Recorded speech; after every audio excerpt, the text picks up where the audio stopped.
When it comes to handheld, it's going to be absolutely jungle now and basically in the future. But when you're looking even before the time that we have so many cool devices, think about LDK, Retro Game, Game Kitty, Embernic, Pau Kitty, Cool Baby, you name it, there are so many devices out there.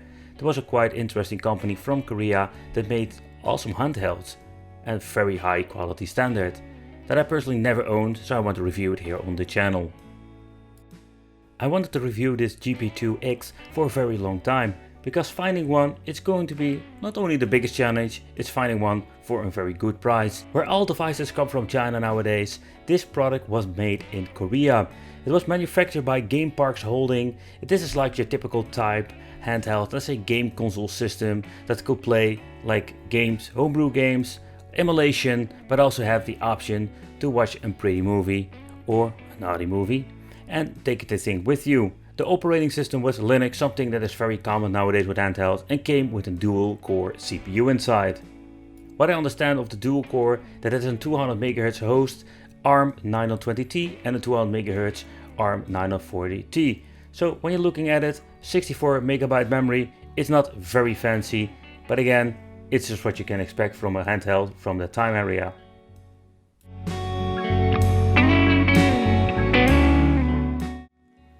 Hey, welcome back to the channel. It's awesome that you're tuning in. So in this video we are going to take a close look at the GP2X Black Edition.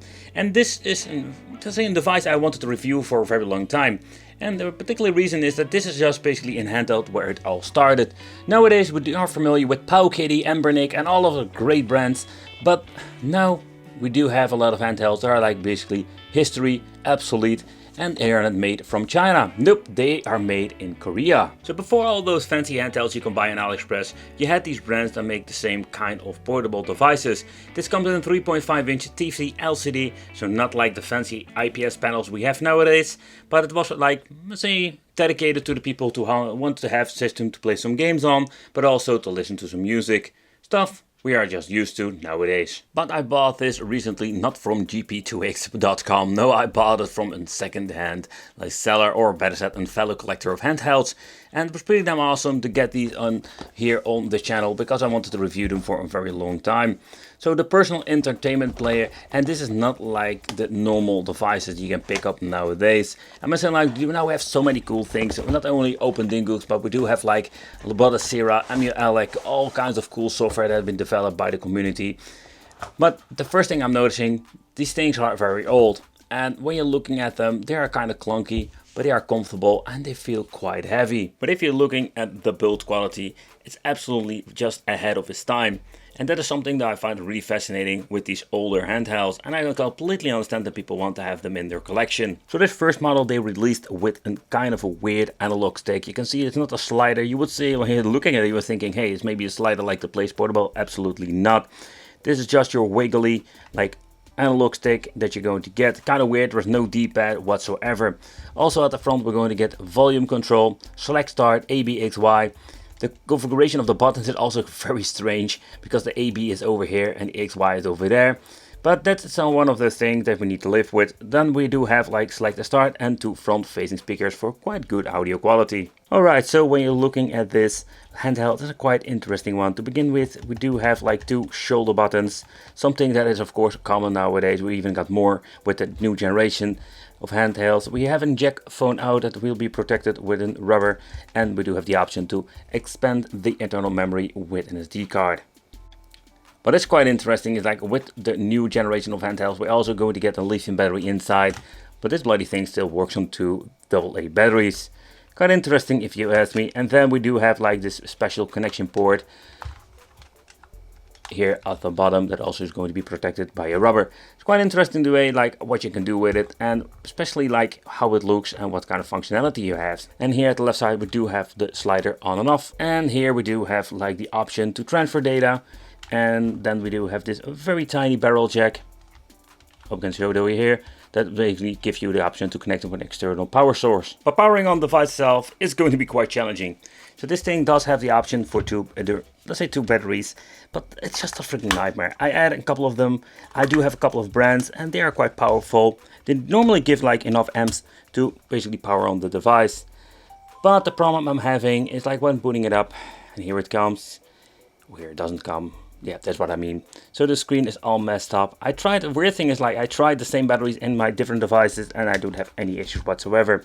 So, but I am lucky because I ordered a couple of these devices. Can't get the freaking batteries out, and guess what? I came across this very cool cable that is originally from this device. And it's basically the cable that we're going to need over here. So what we're going to do, we're going to plug in this sucker and we're going to use it like this in the full video. So we can basically like try it. It's a little bit of a bummer that we do have the battery option, but it will give me some errors now and then. And here you can see it works without any hassle. I tried a couple of brands batteries, but I'm still keep getting the same freaking error. It's quite annoying. Okay, so let's take a close look at the menu itself. So basically what you can do with this machine is a multimedia device. And what I understand of, there were even like some upgrades when it comes to the firmware, stuff like that. I didn't deep dive into it too much because I just wanted to show as is out of the box. So here you can see we do have some familiar like pictograms, and these things are the same when you're looking at like an open Dingus device that we have nowadays. So this thing has a lot of potential. We can explore, let's watch pretty pictures and watch some naughty movies. But what you also can do, and that's quite interesting, get into the settings, mess around with it like always. But there was another option I wanted to show you later on to make you, just give you the option to play some games. Here we do have like an ebook option, explore, the settings. Here we can go into the game. Here you can see like it asks me like what kind of storage I want to use. So let's grab myself an SD card and let's plug it in. Another thing I wanted to show you when you're going into the settings. Here we're having the Joy 2XD. So here we can have like a lot of tinkering. We even do have like an option for TV out, seems to be. So it's quite interesting to see what kind of features this old bad boy already has. You can even like unmount your SD card if needed. No, I don't want to unmount it. But let's take a close look at the game list, because that makes this thing quite interesting in my opinion. These were the handhelds that even have the option to play some open bore, and the support of games is absolutely crazy. You can do so many cool things with it. For example, with emulators, you can see like the support. There's even Amiga, Atari ColecoVision, Capcom, some other handhelds, 16-bit systems, 8-bit, and even if you get a device that is powerful enough, it can run some PlayStation. But let's be honest, take it with a grain of salt, because when you're looking at these devices, especially when you're looking at the newer generation, it took a very long time to get like a device that runs PlayStation 1 perfectly. Another thing I was familiar with were the homebrew games, the games that you can basically get on this and play. So I'll give you a couple of examples what you can play with it and what kind of games it were. Okay, the first game I just wanted to show you is Heroes. So you have an idea like what kind of games you could play. Some of them can maybe even found in a new generation of handhelds.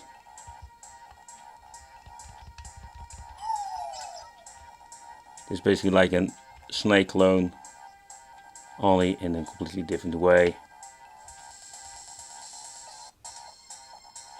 It's got some really nice funky music to it.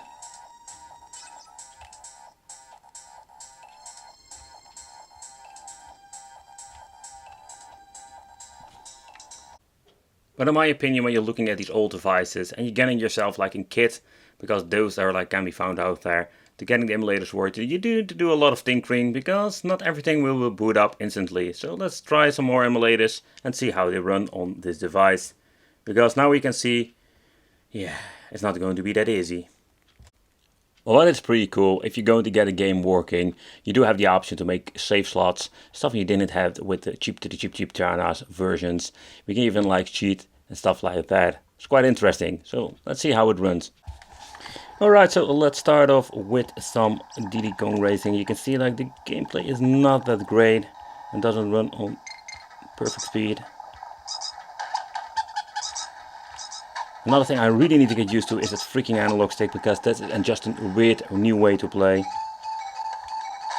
The audio on this device is good, but there's only one big problem. Only one of the two speakers are actually working. And I can feel the right one over here is getting really hot, so that is not a good thing. But you can just hear how choppy it runs, like out of the box. It's absolutely not a very good experience. Alright, so next up let's try a little bit of 8-bit stuff, but again, yeah, that works just fine on a device like this. Oh, that didn't go very well. getting used to those freaking controls. Alright, so that seems to be working just fine beside that minor hiccup.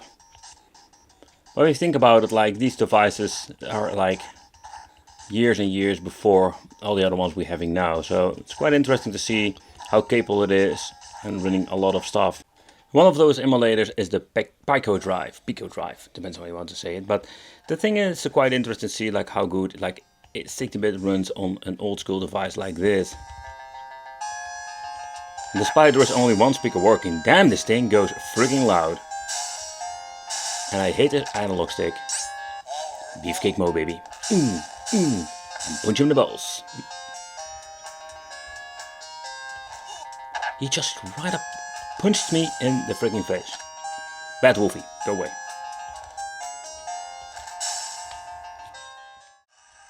Alright, so let's play some Super NES. Just some basic stuff. It can normally be run fine on the device like this.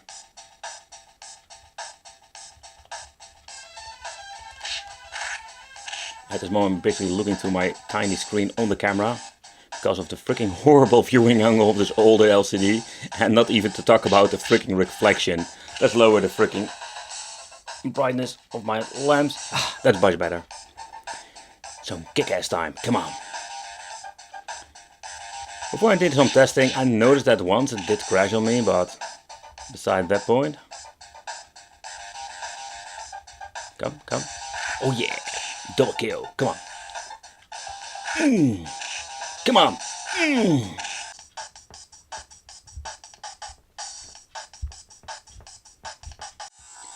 But I just wanted to try out some PlayStation 1 and to give you an example like how this will work on this device.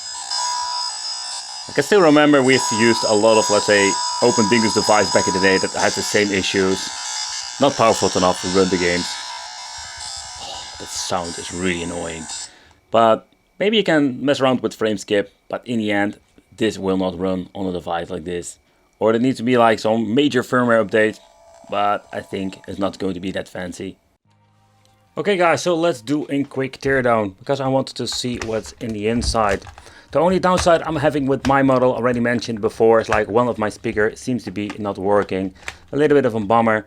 So that is something we need to live with. Maybe we can fix it by desoldering the speaker itself, because it's not going to be a very pleasant thing when using this device, because it's getting really hot from that same side. So I think that is something we cannot use for a very long time, otherwise it will basically like burn the PCB in the inside.